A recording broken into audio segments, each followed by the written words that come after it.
రాధ శ్రీకృష్ణుల వారిని ఇలా అడిగిందట.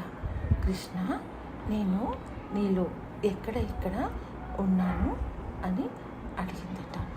అప్పుడు శ్రీకృష్ణుల వారు ఇలా బదులిచ్చారట. రాధా, నీవు నాలో, నా ఊహలలో, నా జ్ఞాపకాల్లో, నా ఆలోచనలో నిండి ఉన్నావు అని బదులిచ్చారట. మళ్ళీ రాధ ఇలా అడిగిందట. కృష్ణ, నేను నీలో ఎక్కడ లేను అని అడిగిందట. అప్పుడు శ్రీరాముల వారు, శ్రీకృష్ణుల వారు ఇలా చెప్పారట. రాధా, నీవు నా తలరాతలో లేవు అని చెప్పారట.